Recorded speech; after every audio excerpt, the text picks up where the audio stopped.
जय श्री कृष्ण। आज बात करते हैं तेनालीराम की। हम में से बहुत सारे लोगों ने बचपन में तेनालीराम को ज़रूर पढ़ा होगा और जब भी पढ़ते थे तो चेहरे पे स्माइल, हंसी ज़रूर होती थी, क्योंकि उनका व्यक्तित्व ही ऐसा था। हंसी मजाक, चतुराई, व्यंग में बोलना और बड़ी से बड़ी प्रॉब्लम को हंसते हुए सॉल्व कर देना। तो उनका नाम तेनालीराम क्यों पड़ा या क्यों रखा गया? तो कहानी है कि राजा है कृष्णदेव, राज्य है विजयनगर, और उस राज्य में एक लड़का है किशोर रामलिंगम, जो बहुत हंसता है, हंसाता है, व्यंग करता है। खुद हंसता नहीं है, ज़्यादा सीरियस होके बोलता है ऐसे ही, और दूसरे लोग हंस के लोटपोट हो जाते हैं।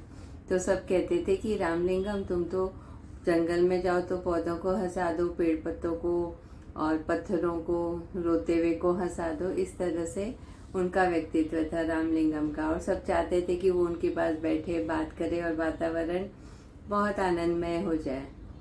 तो एक बार रामलिंगम जाते हैं जंगल में, एक देवी का मंदिर था, माँ दुर्गा का। तो वहाँ जाते हैं और माँ के अद्भुत रूप का दर्शन करते हैं। माँ का रूप देख के एक बार तो ध्यान ही लग जाता है। दर्शन करने के बाद जब वो वापस जा रहे थे तो फिर से माँ को देखा, और इस बार वो हंस गए, खिलखिला के हंसे। माँ ने सोचा इसको क्या हो गया। माँ प्रकट हुई। माँ ने कहा क्या हो गया। एक बार तो वो रामलिंगम ऐसा हड़बड़ा गए कि ये क्या हो गया। फिर माँ के दर्शन करके माँ को प्रणाम किया और बोला माँ क्षमा करना। तो बोला तुम हंसे क्यों। तो बोला मैं इसलिए हंसा कि मेरा एक चेहरा है, एक नाक है, और जब मुझे जुकाम हो जाती है तो मैं कितना परेशान होता हूँ। आपका तो 4 चेहरा है, 4 नाक है, 8 भुजाएं हैं, तो आपको जब जुकाम होती होगी तो आप कितनी परेशान होती होंगी।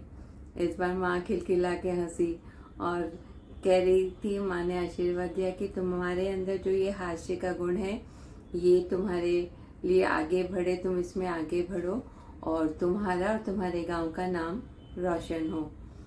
इसके लिए तुम राजा कृष्णदेव राय के दरबार में जाना और वहाँ तुम्हारे इस गुण को मान सम्मान मिलेगा।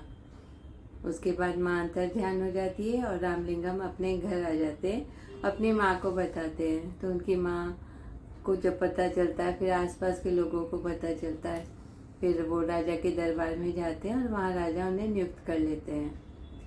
तो राजा उन्हें नियुक्त करते हैं रामलिंगम को, और जो जिस गांव में रामलिंगम रहते थे उसका नाम था तेनाली। इसके लिए उनका नाम हुआ तेनाली राम। तो गांव का भी नाम हुआ और राम का भी नाम हुआ, तेनाली राम। इस तरह से उनका नाम पड़ा या रखा गया।